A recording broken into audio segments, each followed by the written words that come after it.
Vous êtes sur Medi 1 et soyez les bienvenus dans ce nouveau numéro de Croissance Verte. Les problèmes de sécurité alimentaire en Afrique nécessitent de nombreuses interventions, aussi bien continentales qu'étrangères. Les gouvernements, les organisations régionales et internationales pour le développement poursuivent un travail important dans ce domaine. Cependant, les crises alimentaires qui surgissent périodiquement sur le continent montrent que de nouveaux engagements s'imposent pour régler cette situation alarmante. Aujourd'hui, comment la recherche scientifique continentale peut-elle nous aider à résoudre cette urgence sur le plan alimentaire? Nos reporters se sont penchés sur cette problématique et pour en savoir plus, ils sont allés à la rencontre d'institutions spécialisées dans les thématiques prioritaires en rapport avec la sécurité alimentaire, l'agriculture durable, la biodiversité et le changement climatique. Vous le verrez dans un instant dans notre reportage. Et pour avoir un éclairage approfondi sur les enjeux et défis de la sécurité alimentaire en Afrique, nous sommes avec le professeur Saloum Ndiaye, agronome, enseignant-chercheur à l'École nationale d'agriculture du Sénégal. C'est un réel plaisir de vous recevoir sur ce plateau. Le plaisir est pour moi aussi. On se retrouve ici juste après notre reportage. Il est signé Jiro Togbe et Bachir Bodian. La situation de la sécurité alimentaire est déterminée par un certain nombre de facteurs clés. Selon le rapport 2021 du Bureau régional pour l'Afrique de l'Organisation des Nations Unies pour l'alimentation et l'agriculture, plus d'un cinquième de la population sur le continent a été confrontée à la faim en 2020. L'Afrique a toujours des problèmes de sécurité alimentaire et qu'on est toujours demandeur. Preuve en est avec la guerre d'Ukraine, on est en train de parler du blé. Donc il faut que l'Afrique trouve un moyen pour pouvoir atteindre la sécurité alimentaire. Donc le réseau Food for West Africa, qui regroupe les 7 centres d'excellence, a pour objectif ou vision d'atteindre la sécurité alimentaire à travers toute la chaîne de valeur. C'est-à-dire depuis la production agricole jusqu'à la transformation et au marché agricole. Une réalité qui fait interagir les politiques, la société civile ou encore les chercheurs scientifiques. L'Afrique est-elle en passe d'atteindre l'objectif de développement durable 2 qui projette la sécurité alimentaire à l'horizon 2030? Pour y arriver, ce chercheur préconise 2 options. 2 voies principales. D'abord, la formation, puisqu'on veut former autant de jeunes qui doivent opérer dans le domaine agricole, c'est-à-dire depuis la production jusqu'à la livraison au marché. Ça doit passer également par la recherche. Vous savez qu'on est confronté au problème de changement climatique et donc les cultures doivent être adaptées à nos zones. Donc il faut forcément faire la recherche et c'est les fruits de la recherche qui vont booster la production agricole. Donc voilà les 2 domaines, la formation, la recherche. Dans ce contexte, Food for West Africa, un réseau international regroupant des centres d'excellence africains de la sous-région d'Afrique subsaharienne, œuvrant dans le domaine de l'agriculture, est né. Il vise à créer une coordination autour de la recherche, et ce, sur les thématiques prioritaires en rapport avec la sécurité alimentaire. Alors, le centre d'excellence africain en agriculture est un centre qui travaille sur la formation, la recherche et le service à la communauté dans les domaines de la sécurité alimentaire et nutritionnelle. Voilà. Maintenant, ce centre, avec d'autres centres, sont associés, 7 centres africains, pour constituer le réseau Food for Africa. C'est des centres qui ont été subventionnés par la Banque mondiale et dans divers domaines. Mais les 7 centres d'excellence qui se sont regroupés dans le réseau Food for West Africa sont dans le domaine agricole. Donc voilà, en bref, le réseau Food for West Africa regroupe 7 centres d'excellence dans le domaine agricole. Ça peut être l'agriculture, l'élevage, la transformation agricole. Le symposium vise à regrouper les centres d'excellence, c'est-à-dire pour qu'ils puissent mutualiser leurs moyens, faire des échanges, travailler en commun à travers des projets de recherche, assurer la mobilité des étudiants, des chercheurs entre les différents pays africains. Chaque centre est spécialisé dans un domaine précis. C'est le cas du Centre d'excellence africain sur le changement climatique, la biodiversité et l'agriculture durable, basé en Côte d'Ivoire. En ce qui nous concerne, au-delà même du problème de sécurité alimentaire, nous sommes aujourd'hui confrontés au changement climatique qui en rajoute à la pénurie de récoltes sur notre continent. Donc notre centre d'excellence justement prend à bras le corps ces deux axes qui interviennent sur la sécurité alimentaire. D'abord l'amélioration des productions, mais également atténuer les effets du changement climatique sur ces productions-là. Outre les 346,4 millions d'Africains en situation d'insécurité alimentaire grave, 452 millions sont en situation d'insécurité alimentaire modérée. La variabilité et les extrêmes climatiques sont les principaux facteurs de l'insécurité alimentaire, selon le document portant sur l'aperçu régional de l'état de la sécurité alimentaire et de la nutrition 2021. L'impact sur les populations est perceptible. Aujourd'hui, les populations le ressentent effectivement parce que non seulement les productions baissent de jour en jour compte tenu du fait qu'il y a la pauvreté du sol, le sol qui s'appauvrit au fur et à mesure, mais au-delà des facteurs classiques de réduction de la production, il s'ajoute aujourd'hui les effets du changement climatique qui se ressentent par la variation au niveau des cycles des cultures, notamment le démarrage des saisons de pluie, la survenue de pôles de sécheresse inattendus que le paysan ne prévoit pas et qui entraîne d'énormes pertes au niveau des différentes cultures. La recherche scientifique est essentielle à la production de nouvelles connaissances, en l'occurrence dans les domaines de la sécurité alimentaire. Au niveau de la recherche, tous les chercheurs sont engagés pour effectivement adresser cette problématique de la sécurité alimentaire. Et dans cette recherche de solutions, nous abordons plusieurs axes. Certains se spécialisent dans l'amélioration des productions, point de vue rendement. D'autres font de la recherche pour avoir de nouvelles variétés beaucoup plus productives. D'autres, par contre, se focalisent sur comment protéger leurs cultures contre les ravageurs et les maladies.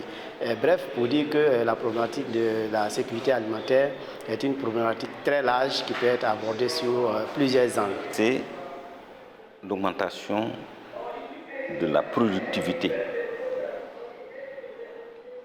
D'abord, productivité des plantes cultivées, productivité des organismes animaux quand il s'agit de l'élevage, mais également la performance dans nos sols. Donc je veux dire qu'elle est multidimensionnelle. Il y a même des aspects sociaux et économiques qui intègrent ce problème de sécurité alimentaire. Si je prends l'exemple des centres du Sénégal, il y a un travail ardu qui est en train d'être mené sur la biofertilisation, donc à l'amélioration de la fertilité des sols en utilisant des moyens qui sont des moyens presque naturels. Je vais donner un exemple simple. Moi, je viens du Togo. Si vous voyez pendant la période des mangues, la quantité de mangues qu'on jette parce qu'on n'a pas une chaîne de transformation qui pouvait conserver le surplus pour des temps où il n'y en a pas, c'est effarant. On peut avoir plein d'exemples à donner. Donc, si nous axons nos recherches sur la transformation, c'est-à-dire les procédés de transformation, ça veut dire qu'on peut vulgariser. Tout un chacun peut rester à la maison et voir comment transformer en période d'abondance pour pouvoir l'utiliser en période de soudure. Voilà. Les universitaires du continent, dans leur élan, sont confrontés quelquefois au déficit de moyens dans la recherche, d'où l'invite de ces chercheurs aux politiques afin d'investir davantage dans le financement de la recherche scientifique. Tout à fait, comme tout bon État, tous nos États en Afrique aujourd'hui sont vraiment sensibilisés à ce phénomène, à l'accompagnement des chercheurs pour trouver des solutions idoines à ces différents problèmes. En ce qui concerne la Côte d'Ivoire, le gouvernement a mis en place un fonds de la recherche, certes qui n'est pas suffisant, ce n'est pas suffisant, mais le fonds existe il existe également d'autres organismes parapublics, tels que chez nous on appelle le FIRCA, le Fonds interprofessionnel pour la recherche agricole, le Conseil de la recherche agricole, qui finance des projets de recherche sur compétition. Voilà, donc il y a tout un ensemble de mécanismes de financement qui existent aujourd'hui. Il y a d'autres programmes, le Fonds STI, qui est un fonds également pour la recherche. L'Afrique souffre toujours de financement. On n'est pas prêt à financer nos propres recherches.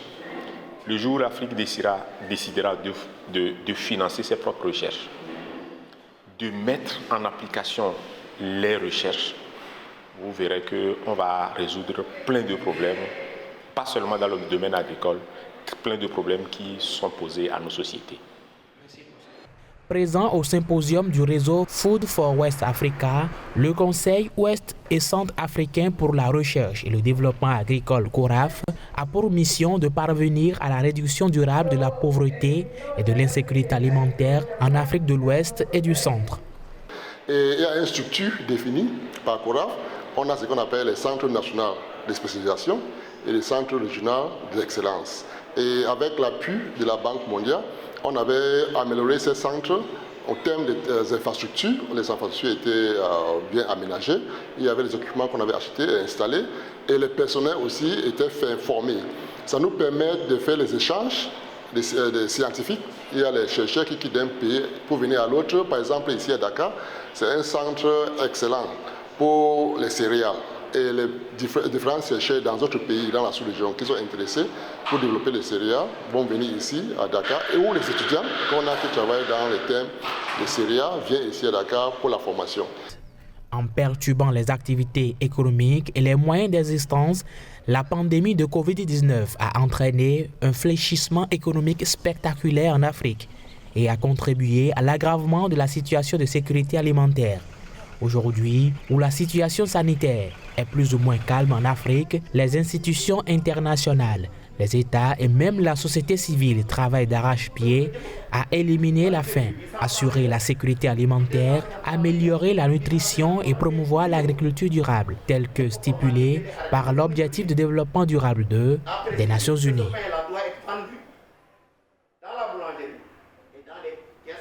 De retour sur le plateau de Croissance Verte et nous sommes avec le professeur Saliou Ndiaye, agronome, enseignant-chercheur à l'ENSA, l'École nationale d'agriculture au Sénégal. Monsieur Ndiaye, d'abord, quelle est l'importance pour le continent de disposer d'un réseau tel que le réseau international Food for West Africa et des centres d'excellence comme celui que nous avons vu dans ce reportage? Je pense que le reportage donne déjà une idée. On a un déficit de financement de la recherche. Et en plus, en Afrique, on a souvent voulu faire cavalier seul. Or, bon, je pense qu'actuellement, avec la démarche de la CEDEAO, de l'UEMOA, les gens comprennent un peu les enjeux de l'organisation et du partenariat, comme ça se fait dans d'autres mondes. Je pense qu'on ne fait que imiter un peu les grands schémas de développement, où de plus en plus, maintenant, on se fédéralise, on se coalise et on fait les choses ensemble. Alors, quelle est l'importance de ces réseaux et de ces centres d'excellence? La première importance, c'est d'abord, je pense, le fait qu'on puisse trouver ensemble, à l'échelle internationale ou sous-régionale, des financements. Et je pense que le fait de regrouper les centres d'excellence de la Banque mondiale, c'est déjà un premier pas. La deuxième, c'est qu'on en a parlé, je pense que le reportage n'a pas beaucoup insisté là-dessus, c'est qu'il y a nos pays étant morcelés, de petites dimensions, on fait souvent des choses qui se ressemblent. Et en se coalisant, on peut éviter les redondances et gagner une recherche qu'on a fait ici au Sénégal qui valablement peut se reprendre au Mali ou dans d'autres considérations. Ça, c'est le premier point. Le deuxième, c'est qu'on a souvent des structures de formation et on ne joue pas la complémentarité entre nos structures. Et je pense que c'est bien qu'un État développe une tendance et l'autre développe l'autre et on se complète les uns les autres. Professeur, aujourd'hui, quels sont les risques qui pèsent concrètement sur la sécurité alimentaire en Afrique et particulièrement dans sa région subsaharienne? Le risque est clair, c'est que nos pays n'ont pas compris les enjeux de la sécurité alimentaire. Normalement, tout pays doit considérer la sécurité alimentaire comme un élément stratégique. Malheureusement, dans beaucoup de nos pays, au lieu d'essayer de l'assurer à l'interne, on a pensé un peu à la démarche du commerce international. Bon, c'est vrai, par exemple au Sénégal, on est très commerçant. Mais si vous prenez certains pays comme Israël ou les États-Unis, prenons les États-Unis, les semences sont gardées par l'armée. Les questions stratégiques sont considérées, non, les questions alimentaires sont considérées comme des questions stratégiques. Et je pense qu'en Afrique, il nous manque un peu cette forme d'appropriation. Hein. Et maintenant, quel rôle des scientifiques africains et de la recherche scientifique pour des réponses adaptées et durables à la question de la sécurité alimentaire? Bon, une des questions qui a été soulevée par le reportage, hein, c'est les changements climatiques. Parfois, il ne pleut pas assez ou il pleut trop. Ou alors, comme l'autre, le collègue de Côte d'Ivoire l'a évoqué, les saisons de pluie démarrent tardivement, ou en milieu de saison des pluies, on a des postes de sécheresse en cours de croissance. Donc il y a pas mal d'interrogations qui sont relatives un peu, on va dire, à la situation mondiale, hein, que nous héritons hein, en relation avec tout le bouleversement que l'homme dans son développement, avec l'utilisation, on va dire, des combustibles fossiles. Hein. On a augmenté la teneur en CO2, on a réchauffé la terre, et tout ça, c'est des contre-coups que nous aussi nous ressentons. Mais la recherche a un rôle de voir comment s'adapter à cet environnement nouveau qui est très changeant et qui est très problématique. Et comment la recherche scientifique africaine pourrait également contribuer à faciliter pour les États africains l'atteinte de l'objectif de développement durable 2 à l'horizon 2030? Les ODD ont été une mission, mais je pense qu'on avait oublié de nous fixer un peu les repères hein, et notre niveau d'avancement. Mais c'est quelque chose hein, qu'on avait fixé. Mais je pense avec la situation mondiale maintenant, les déficits alimentaires, il y a bien lieu même de le repenser un peu en arrière. Hein. Si on attend à des échelles un peu plus longues, je pense que l'Afrique risque d'avoir des problèmes. Maintenant, il y a un aspect qu'il ne faut pas oublier, c'est que l'Afrique, en tout cas pour l'Afrique de l'Ouest, on a des taux de croissance extrêmement élevés. En moyenne, hein, en Afrique de l'Ouest, la population double tous les 25 ans. Je ne sais pas si vous me suivez. Conclusion, on devait doubler la production agricole tous les 25 ans, ce qui n'est pas le cas à l'heure actuelle. Si vous prenez, à titre de comparaison, un pays comme la Suède, hein, avec un taux d'accroissement naturel de 0,1, nous on a des taux d'accroissement de 2,8. Vous divisez 70 par 2,8, ça vous fait 25. La Suède a un taux d'accroissement de 0,1. Il double tous les 700 ans. Donc vous voyez que les problématiques ne sont pas les mêmes. Et je pense... Quel est l'impact de cet accroissement sur la sécurité alimentaire continentale? Si la population double, il faut doubler la production agricole. Et ce qui n'est pas vraiment le cas. Hein. Je pense que nos États devraient de plus en plus faire des repères entre le croît démographique et le croît de la production alimentaire. Mais si c'est un courage politique à se faire, hein, parce que je vous ai dit, si la population double tous les 25 ans, imaginez-vous, vous devez doubler tous les 25 ans la production agricole, ce qui n'est pas un challenge facile. Hein. Dans ce cas, quelles mesures pour l'atténuation des risques d'insécurité alimentaire sur notre continent? Une des formes d'atténuation, par exemple, je prends le cas du Sénégal que l'on connaît un peu mieux, c'est qu'on a une nourriture qui est encore un peu extravertie. On dépend beaucoup de produits que nous ne nous produisons pas, comme le blé. On dépendait aussi en grande partie le riz qu'on ne produisait pas, bien que le gouvernement a fait beaucoup d'efforts actuellement. Le riz est la principale céréale qui est produite. Je pense qu'une des premières formes, c'est de voir comment on peut accroître nos productions traditionnelles, naturelles, pour lesquelles on a un grand potentiel et sur lesquelles le mil, le niébé, l'arachide ou le sorgho ou le maïs, hein, il y a des cultures sur lesquelles on a un réel potentiel de croissance. Et puis essayer aussi d'adapter la consommation de nos villes, surtout hein, en campagne. C'est peut-être moins important, encore qu'il y a de l'évolution. Les gens aiment de plus en plus le pain. Alors que pour le pain, on est très dépendant, on va dire, du marché mondial. Par contre, ce que je dis est beaucoup plus valable pour le Sénégal. Hein. D'autres pays, comme je fais le Togo ou le Bénin et autres, les gens consomment beaucoup les produits locaux. Et en ce moment-là, la réponse à la sécurité alimentaire est plus facile à avoir. Vous êtes agronome et enseignant-chercheur à l'École nationale d'agriculture. Quelle mission un établissement pareil peut avoir dans la promotion de la recherche scientifique appliquée à l'agriculture durable et à la sécurité alimentaire? Ce matin déjà, on avait une étudiante qui avait travaillé sur les niébés en relation avec les mycorhizes pour voir comment les champignons qui sont dans le sol ou les bactéries peuvent aider à améliorer la fertilité du sol. Le professeur Silla en parlait tout à l'heure, pour essayer de voir dans quelle mesure on peut améliorer les productions en niébé. Actuellement, on est dans des rendements moins de 1 tonne à l'hectare, alors que dans les potentiels, on peut avoir facilement 3 tonnes à l'hectare. Donc, je pense que le reportage l'a dit, hein, on a deux challenges. Le premier, c'est renforcer les compétences techniques des gens, donc former des gens qui soient aptes à prendre en charge cette problématique.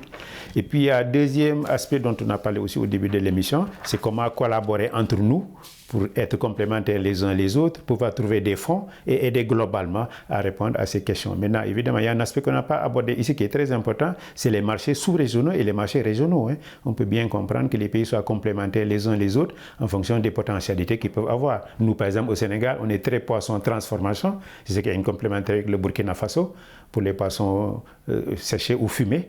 pour lesquels, et en retour, on peut bien avoir beaucoup de sorgho ou de maïs, ils sont très grands producteurs, et en retour, on peut être complémentaire. Mais c'est un marché qui fonctionne un peu avec les marchés, on va dire transfrontaliers, il y a de très grands marchés, mais je pense que nos États doivent pouvoir un peu mieux s'organiser pour que ça soit beaucoup plus effectif en termes de politique sous-régionale. Alors, dans cette configuration, comment dynamiser la production agricole, renforcer la capacité des ménages à résister aux chocs, on parle également des chocs climatiques, mais aussi réduire les inégalités tout en stimulant la croissance économique et l'emploi?